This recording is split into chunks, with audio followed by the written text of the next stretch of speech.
Shalom Bapak Ibu yang dikasihi Tuhan, mari sama-sama kita siapkan hati kita mau beribadah di hari ini. Bapak, kami mengucap syukur Tuhan untuk hari ini Tuhan. Kami berterima kasih Tuhan untuk berkat-Mu Tuhan yang melimpah kepada kami ya Bapak. Kami siap Tuhan untuk memuji dan memuliakan Engkau Tuhan. Biar kiranya Tuhan Roh Kudus yang melawat setiap kami. Dan kami siap untuk menerima firman yang hanya daripada-Mu. Hanya di dalam nama-Mu kami berdoa dan mengucap syukur. Haleluya, amin. Mari sama-sama saudara kita bangkit dan kita nyatakan berkat dari Tuhan.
Terima kasih Yesus, terima kasih Tuhan. Tak terukur Tuhan kasih-Mu Tuhan.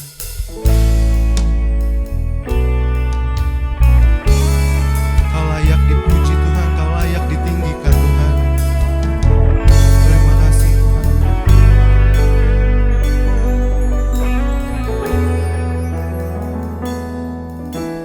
Tak terukur kasih-Mu Yesus, Kau telah mati gantikan diriku.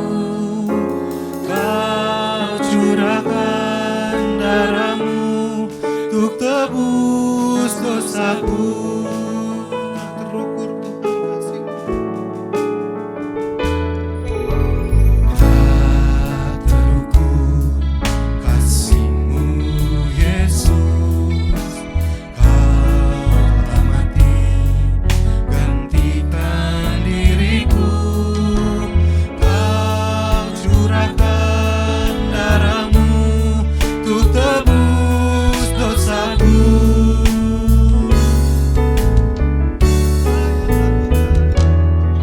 Layaklah Kau Tuhan dipuji dan disembah dengan segenap hatiku.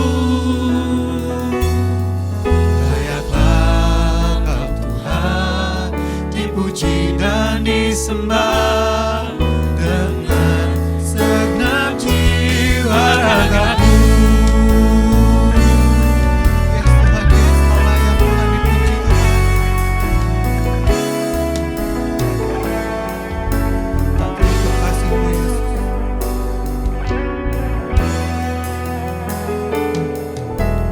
Tak terukur kasih-Mu Yesus, Kau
Shalom, Bapak Ibu Saudaraku yang kekasih di dalam Tuhan, apa kabar? Saya berharap kita semua dalam keadaan baik, sehat, dan selalu ada dalam perlindungan Tuhan. Hari ini kita akan sama-sama belajar tentang menjadi orang yang lebih daripada pemenang. Kita belajar bagaimana kasih karunia Tuhan, kebaikan Tuhan, kemurahan Tuhan, dan rencana Tuhan harus tergenapi di dalam diri kita. Dan Dia berharap kita menjadi orang yang terus bertahan sampai pada kesudahan dan menjadi pemenang. Nah, sebentar kita akan berdoa terlebih dahulu. Bapak yang baik yang kami kenal di dalam nama Tuhan Yesus, terima kasih untuk waktu yang masih Tuhan berikan buat kami, kesempatan untuk kami boleh mendengar firman Tuhan. Karena itu Tuhan, kami sediakan hati kami bagi Engkau, berbicara bagi kami pribadi, lepas pribadi, juga kepada hamba-Mu. Tuhan memberkati waktu-waktu pemberitaan firman Tuhan sampai pada selesainya. Terima kasih Tuhan, diberkati kami semua di dalam nama Yesus. Amin. Bapak Ibu Saudaraku yang kekasih di dalam Tuhan, kita akan belajar firman Tuhan menjadi orang yang lebih daripada pemenang. Tidak hanya sekedar menang, tapi menjadi orang yang lebih daripada pemenang. Kita buka firman Tuhan bersama di dalam Roma pasal 8 ayat 37. Roma 8 ayat 37, firman Tuhan berkata, tetapi dalam semuanya itu kita lebih daripada orang-orang yang menang oleh Dia yang telah mengasihi. Bapak Ibu Saudaraku yang kekasih di dalam Tuhan, Roma 8 ayat 37 mengatakan kita lebih daripada orang-orang yang menang, orang yang diberkati oleh Tuhan. Ada definisi dunia dan definisi Tuhan tentang kemenangan ini. Yang pertama tentang definisi dunia ini, yang menang itu berarti ya yang berhasil, dia jadi orang yang kaya, dia tidak pernah gagal, dia yang sedikit pokoknya lebih daripada orang-orang yang biasa. Nah, tapi definisi Tuhan adalah seorang pemenang adalah orang yang sudah melewati masa-masa kesenangan duniawi dan tetap ada di dalam garis Tuhan. Orang yang sudah cukup, dia merasakan bagaimana apapun yang ada di dunia, dan dia merasakan kasih Tuhan yang terus menerus. Seorang yang lebih daripada pemenang, dia sudah merdeka dari urusan-urusan yang sementara di dunia ini.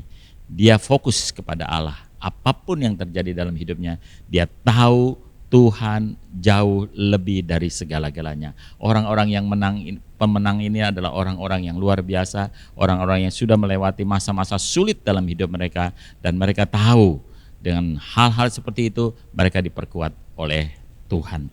Hari ini kita akan sama-sama belajar firman Tuhan. Saudaraku, siapa seorang pemenang di mata Tuhan? Yang pertama, seorang pemenang adalah orang yang tetap percaya walau dia ada di tengah-tengah masalah. Ya, dia tetap percaya walaupun dia ada di tengah-tengah masalah. Dalam Ayub 2 ayat 10, firman Tuhan berkata, tetapi jawab Ayub kepadanya, dia berbicara kepada istrinya, engkau berbicara seperti perempuan gila. Ini bukan gila secara medis ya saudaraku, tetapi ini dalam bahasa aslinya disebut nabal, yang artinya adalah dia tidak berakal budi, tidak bijaksana atau tidak berpengertian. Ya, apakah kita juga mau menerima yang baik dari Allah tetapi tidak mau menerima yang buruk? Dalam kesemuanya itu Ayub tidak berbuat dosa dengan bibirnya. Jadi Ayub berkata kepada istrinya, jangan cuma mau menerima yang baik dari Tuhan, apakah engkau juga tidak mau menerima yang tidak baik? Nah, ini sesuatu yang luar biasa. Inilah tipe orang yang lebih daripada pemenang. Dia cukup, lebih dari cukup dari apa yang dia sudah terima di dunia ini. Dan dia merasakan kasih Tuhan jauh lebih besar dari segala-galanya. Banyak orang percaya saat keadaan baik, ya, semua orang merasakan itu menjadi orang yang menang. Tapi pemenang tetap percaya walaupun keadaan tidak baik.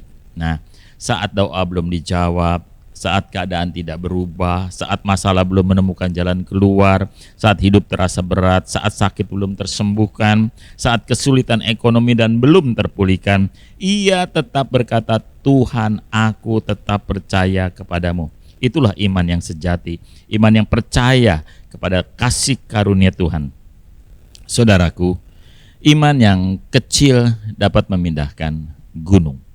Tapi iman yang benar, walaupun gunungnya itu tidak pindah, dia tetap percaya bahwa Yesus adalah segala-galanya. Jadi orang-orang yang lebih daripada pemenang, dia sudah melewati masa-masa sulit sekalipun, dan dia sudah menjadi orang-orang yang menang. Orang-orang yang menghadapi masalah persoalan dalam hidupnya, dia merasa biasa. Kenapa? Karena dia tahu ada Tuhan yang jauh lebih besar dari tidak hanya sekedar menang, tapi dia sudah melewati hal itu dan dia menjadi seorang yang lebih daripada pemenang. Yang kedua, Bapak Ibu Saudaraku, seorang pemenang adalah orang yang tidak mudah menyerah, ya. Amsal berkata begini, orang benar jatuh 7 kali tetapi bangkit lagi. Perbedaan antara orang biasa dan seorang pemenang adalah seorang biasa akan jatuh dan berhenti. Tapi seorang pemenang dia jatuh dan dia bangkit lagi. Jadi pemenang bukan tidak pernah jatuh tetapi tidak pernah luruh. Seorang pemenang bukan tidak pernah kalah tapi tidak pernah menyerah. Bukan berapa kali kita jatuh tapi berapa kali kita bangkit lagi. Inilah hal-hal yang harus ada di dalam jiwa dari seorang pemenang. Tidak perlu di berapa kali dia jatuh, tapi yang paling penting apakah dia bangkit lagi. Itu yang utama. Nah, Bapak Ibu Saudaraku, kita belajar bahwa menjadi seorang pemenang itu tidak cukup hanya sekedar bahwa aku orang yang menang. Tapi kita sudah melewati masa-masa ujian-ujian dan tidak pernah menyerah. Selalu ada waktu, selalu dia melihat sisi baik dari setiap keadaan. Dia bisa melihat sisi yang indah dari setiap keadaan apapun. Karena dia tahu selalu ada jalan keluar dari setiap masalah. Dan Tuhan selalu menyediakan hal itu. Tinggal tergantung kita mencarinya. Bagaimana kita berserah sama Tuhan, Tuhan akan tunjukkan jalannya. Karena itu saudaraku yang kekasih, ada 3 perkataan dari seorang pemenang. Yang pertama, saudaraku, jika engkau jatuh, coba lagi. Yang kedua, jika engkau jatuh, jangan berhenti atau menyerah. Ya. Yang ketiga, jika engkau jatuh, jangan pernah menyerah atau berhenti, tetapi coba lagi. Itu perkataan dari seorang pemenang. Seorang pemenang tidak pernah menyerah. Dia tidak ada kamus menyerah, seorang pemenang. Seorang pemenang sejati, dia selalu melihat sekali lagi sisi baik dari setiap masalah yang dihadapi. Seorang pemenang, dia tidak akan merasa kecut hatinya. Dia seorang pemenang tidak akan pernah merasa khawatir. Karena dia tahu di balik setiap peristiwa yang ada, Tuhan selalu menyediakan jalan keluar yang indah. Selalu ada pintu yang terbuka. Walaupun mungkin pada saat itu kita melihatnya tertutup. Tapi saya mau katakan, jangan takut, Tuhan menyediakan pintu yang lain. Karena itu belajarlah selalu berharap kepada Tuhan. Jangan mudah menyerah. Ya, kita belajar menjadi orang-orang percaya yang selalu percaya akan janji Tuhan, percaya akan kasih Tuhan, percaya akan kekuatan Tuhan. Bapak Ibu Saudaraku yang kekasih, yang ketiga, seorang pemenang itu tidak dilahirkan, tapi dibentuk. Ya, tidak ada pemenang tanpa proses. Ya, ingat sekali lagi, seorang pemenang itu tidak dilahirkan, bukan dilahirkan, tetapi dibentuk. Dibentuk oleh apa? Dibentuk oleh masalah, dibentuk oleh persoalan, dibentuk oleh penderitaan, dibentuk oleh aniaya, dibentuk oleh segala macam yang mungkin menyakitkan, segala sesuatu yang mungkin tidak nyaman dalam hidupnya. Dia dibentuk, saudaraku. Makanya kita biar lihat percaya bahwa lewat pembentukan ini, lewat proses ini, selalu ada hal yang indah, selalu ada yang luar biasa. Ya, lihat Daud, dia diproses, dia dibentuk lewat padang penggembalaan. Kemudian Yusuf, dia melewati waktu-waktu prosesnya di penjara. Musa melewati padang gurun lewat bagaimana dia memimpin bangsa Israel. Daniel, saudaraku, saya senang sekali kalau sudah membaca kitab Daniel ini. Daniel dan sahabat-sahabatnya melalui pembuangan hikmat dan marifatnya timbul.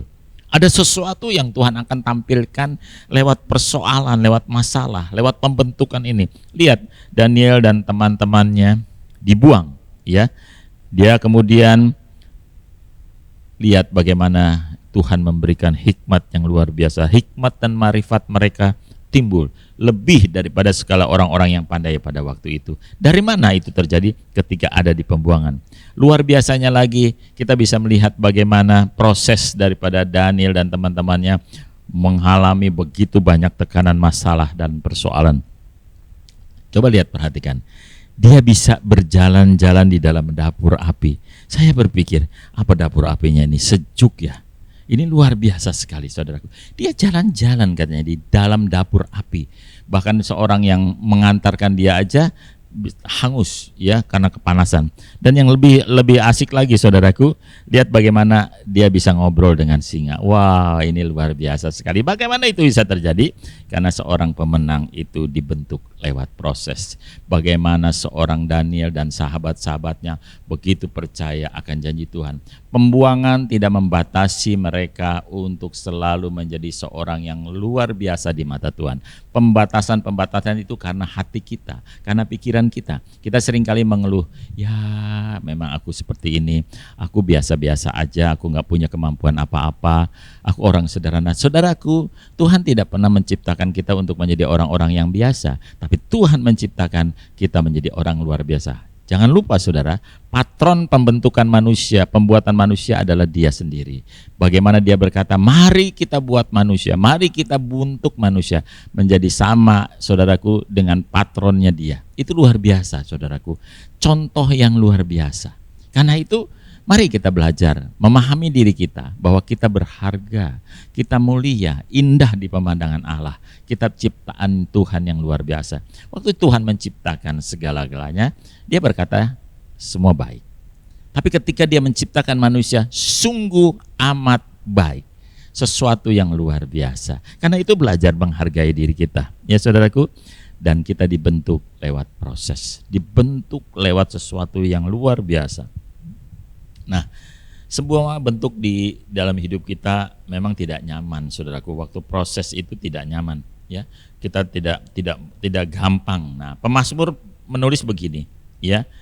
Ujilah aku Tuhan, cobalah aku, dan selidikilah batinku dan hatiku. Wow, ini luar biasa. Kenapa berani sekali pemazmur menulis hal itu? Karena dia sudah melewati masa-masa yang hanya sekedar menang. Dia sudah menjadi seorang yang lebih daripada pemenang. Dia berani berkata, uji aku Tuhan, periksa hatiku, periksa batinku. Nah Bapak Ibu Saudaraku, orang yang sudah melewati masa proses dalam proses dan pembentukan, dia selalu punya perkataan, aku nggak punya ketakutan lagi, aku nggak punya kekhawatiran lagi. Kenapa? Aku sudah lewati proses itu. Nah ini luar biasa sekali saudaraku. Ada satu ilustrasi tentang seorang pemahat. Seorang pemahat sedang memahat satu balok kayu, ya. Kemudian dia sedang ingin membuat patung atau membuat suatu seni ukir yang luar biasa, ya. Kemudian datanglah seorang anak bertanya kepada si pemahat, Pak, luar biasa. Bagaimana cara Bapak bisa membentuk kayu yang biasa ini menjadi patung yang indah?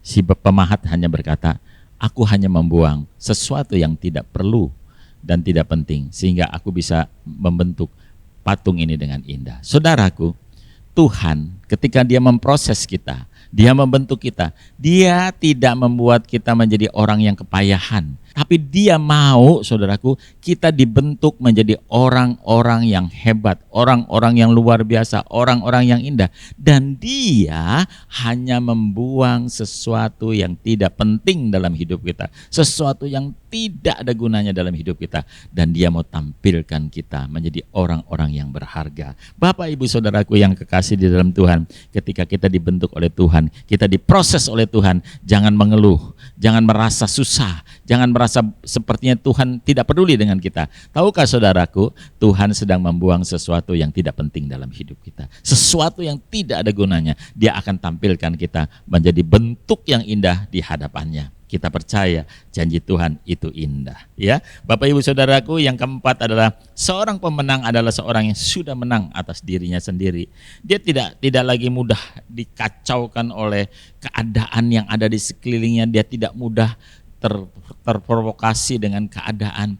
Dia memiliki mentalitas yang luar biasa. Seorang pemenang yang luar biasa. Dia udah menang atas dirinya sendiri, ya. Kemenangan terbesar bukan dari luar, tapi dari dalam dirinya sendiri. Dia menang atas amarahnya, dia menang atas egonya, dia menang atas ketakutannya, dia menang atas kebencian dan dendamnya, dia menang atas masa lalunya. Banyak orang terlihat di luarnya bagus, indah, hebat, tapi di dalamnya payah. Karena dia belum menang dengan dirinya sendiri. Dia masih ingin menampilkan dirinya di hadapan orang. Dia mencari pemujian dari orang-orang lain. Orang yang sudah menang, orang yang sudah tidak pernah lagi terpenjara oleh masa lalunya, dia akan menjadi orang-orang yang lebih daripada pemenang, saudaraku. Ya, nah kita belajar seorang pemenang sejati itu adalah hidupnya tentang Tuhan. Yang kelima, seorang pemenang adalah orang yang tetap memiliki sikap hati yang konsisten dalam segala keadaan dan tetap jujur. Saudara, zaman sekarang kejujuran itu mahal. Kita sudah dengar, kita lihat mungkin ya di beberapa media-media orang yang sudah disumpah di dalam nama Tuhan pun tetap bisa berbuat curang ya. Bahkan kita baru dengar beberapa waktu yang lalu orang yang sudah memiliki sumpah jabatan tinggi tetap bisa mencuri. Nah, itulah sebabnya kejujuran itu mahal. Tapi memiliki sikap hati yang konsisten dan bernilai, saat ini kita harus kemukakan dalam diri kita. Kita harus tetap jujur, walau mungkin kita tidak ada yang lihat, ya, tidak dinilai oleh orang lain, tidak dihargai oleh orang lain, ya, dan itu tidak mudah, saudaraku. Seorang pemenang adalah seorang yang tahu dirinya berharga dan bernilai. Makanya apa yang dia lakukan itu yang berharga dan bernilai. Orang yang tahu dirinya berharga dan bernilai, dia hanya melakukan apa yang berharga dan apa yang bernilai. Bukan yang biasa-biasa, bukan yang dilakukan oleh dunia ini. Dia adalah orang yang kuat. Pemenang tidak hanya kuat di awal, tapi dia tetap bertahan sampai kepada akhirnya. Saudaraku, ini luar biasa. Seorang yang dibentuk dengan jujur luar biasa. Nah, ada satu ilustrasi, saudaraku. Pada tahun 1968 pada Olimpiade di Meksiko, saudaraku, ada seorang pelari dari Tanzania yang bernama John Ahawari, ya, dan dia mengikuti lomba maraton 42 km. Dalam waktu dia mengikuti lomba itu pada kilometer 19 dia tertabrak oleh peserta lain dan dia terjatuh, bahunya mengalami pergeseran, ya kakinya juga agak sakit dan terluka. Dan dia merasa bahwa dia harus berhenti atau melakukan terus perjalanan. Saudaraku, yang terjadi adalah semua orang yang menonton pada waktu itu sudah berkata stop, nggak usah lanjutkan karena keadaannya payah sekali. Tetapi dia tetap kekeh, tetap berlangkah, dia tetap berjalan walaupun tertatih-tatih. Sementara lawan-lawannya sudah mulai memasuki arena stadion, kemudian mereka sudah mendapatkan medali mereka karena kemenangan mereka. John Ahawari terus di belakang, dia masih terbelakang, semuanya sudah hampir selesai, semua penonton hampir semuanya tinggalkan stadion dan wartawan juga hampir meninggalkan stadion, ya. Tapi kemudian entah beberapa lama kemudian gemuruh tepuk tangan lagi terjadi. John Ahawari berjalan tertatih-tatih dan sampai ke garis finish. Salah seorang wartawan bertanya seperti ini, John, kenapa kamu harus terus melangkah, terus berlari? Bukankah engkau sedang dalam keadaan sakit kepayahan? John Ahawari berkata begini, negara mengirimkan aku bukan hanya untuk memulai perlombaan, tapi harus sampai pada akhirnya. Saudaraku yang kekasih di dalam Tuhan, Yesus menyelamatkan kita. Dia mau bukan hanya sekedar kita percaya awalnya, tapi sampai kepada selesainya kita menjadi seorang yang lebih daripada pemenang. Tuhan mengutus kita ke dunia ini bukan hanya untuk mengawali pertobatan kita, tapi sampai kepada akhirnya. Sampai ketika waktu kita dipanggil pulang dan kita bertanggung jawab untuk hidup kita, Tuhan akan menganugerahkan mahkota kehidupan buat kita. Ya. Dan yang terakhir, saudaraku, seorang pemenang adalah seorang yang tetap bisa mengasihi dan mengampuni. Ya, ini tidak mudah saudaraku. Ini sangat sulit sekali. Saat kita disakiti, apakah yang terjadi? Dunia akan bilang balas, ya. Tapi Tuhan berkata, ampuni. Ya, ampuni. Pemenang tidak akan pernah membalas kejahatan dengan kejahatan, tetapi ia tetap bisa mengampuni, bisa mengasihi, bahkan bisa memberkati. Saya merasa sangat-sangat bersyukur sekali kalau ada seseorang yang bersaksi tentang bagaimana walaupun dia disakiti, dia tetap bisa mengasihi, dia tetap mengampuni. Dan itu luar biasa sekali, saudaraku. Dan saya mendapatkan satu hal yang indah, hanya orang yang kuat dan hebat yang bisa mengampuni. Hanya orang yang kuat dan hebat yang bisa mengampuni. Kenapa? Karena mengampuni itu tidak mudah dan sangat-sangat berat sekali. Jadi Bapak Ibu Saudaraku yang kekasih, hanya orang hebat yang bisa mengampuni. Hanya orang hebat yang bisa mengasihi. Bapak Ibu Saudara, apakah Bapak Ibu Saudara dan saya termasuk di dalamnya? Termasuk orang-orang yang hebat, orang-orang yang bisa mengasihi. Karena itu mari kita belajar. Seorang pemenang lebih daripada segala sesuatunya, ya. Kita belajar untuk selalu bisa bersyukur dalam segala keadaan. Seorang pemenang dia selalu bisa berkata, Tuhan tetap baik untuk selama-lamanya. Hari ini kita sama-sama belajar firman Tuhan, ya. Mungkin hari ini kita dalam keadaan lelah, masih lelah, kita pernah jatuh, kita pernah lemah, kita pernah gagal. Tapi ingat kata Tuhan, seorang pemenang bukan orang yang sempurna, tapi berjalan bersama Tuhan akan menjadikan diri kita orang-orang yang diberkati oleh Tuhan. Tuhan tidak sedang mencari orang yang sempurna, tapi orang bisa menjadi berkat dalam hidup ini. Mari kita berdoa. Bapa yang baik, terima kasih untuk waktu yang Tuhan berikan. Ajar kepada kami bukan hanya sekedar menjadi orang yang menang, tapi menjadi orang-orang yang lebih dari pemenang. Orang-orang yang sudah melewati masa-masa di mana sorak-sorai, kegembiraan, kesukaan duniawi itu sudah dilewati. Sekarang orang-orang yang menang, seorang pemenang adalah orang yang tetap percaya janji Tuhan apapun yang terjadi dalam hidupnya. Kasih karunia Tuhan lebih dari cukup. Karena itu Tuhan ajar kepada kami untuk memiliki hati seorang pemenang, lebih daripada pemenang. Kami mau terus berjalan bersama dengan Tuhan dalam segala hal, karena kami tahu Tuhan, hidup orang percaya, hidup orang benar adalah hidup bersama dengan Tuhan. Terima kasih untuk waktu yang Tuhan berikan buat kami. Terima kasih juga Tuhan untuk seluruh jemaat-jemaat Tuhan yang luar biasa. Kami percaya bahwa kami semua dibentuk oleh Tuhan, dijadikan oleh Tuhan menjadi orang-orang yang lebih daripada pemenang. Tuhan memberkati seluruh umat-Mu, jemaat-jemaat Tuhan. Kami juga mau berdoa untuk bangsa kami Indonesia yang kami kasihi. Tuhan berkati bangsa kami, Tuhan berkati Indonesia, Tuhan jagai Indonesia, terus Tuhan berkati. Biar banyak orang-orang percaya di negeri ini terus bertambah. Banyak orang-orang percaya terus menjadi berkat dalam hidupnya. Terima kasih Tuhan untuk segala berkat Tuhan buat bangsa kami Indonesia. Melalui pemimpin-pemimpin bangsa yang Tuhan sudah berikan kepada bangsa ini. Biar mereka juga memiliki roh takut akan Tuhan. Dalam memerintah mereka akan bertindak adil dan bijaksana. Juga kami mau berdoa untuk gereja-gereja yang ada di seluruh Indonesia. Jadikan kami Tuhan gereja-gereja yang hidupnya menjadi berkat, gereja yang membawa kabar baik, gereja yang menjadi terang, gereja yang menjadi garam. Sehingga di mana gereja itu ada, di situ ada damai sejahtera Tuhan. Terima kasih juga untuk naungan Gereja Betel Indonesia yang ada di seluruh Indonesia ini Tuhan. Engkau memberkati pemimpin dari Gereja Betel Indonesia Bapak Rubin Adi Abraham. Tuhan Engkau berkati, Engkau menjaga para pemimpin dari Sinode Gereja Betel Indonesia, dan juga untuk pemerintahan yang ada Tuhan, juga untuk wakil-wakilnya. Tuhan memberkati bagian-bagian dari yang terkecil sampai yang terbesar di seluruh jajaran dari Sinode Gereja Betel Indonesia. Tuhan memberkati juga untuk Tuhan memberkati BPD yang ada, BPD Jawa Barat, Bapak Satria Tuhan berkati, bahkan setiap kami semua juga Tuhan berkati. Terima kasih Tuhan, terima kasih untuk berkat-Mu, terima kasih untuk anugerah-Mu. Dan sebelum kami akhiri, kami rindu untuk menerima berkat dari Tuhan. Kekasih-kekasih Tuhan, terimalah berkat daripada Allah Bapa, Allah Anak, dan Allah Roh Kudus di dalam nama Tuhan Yesus.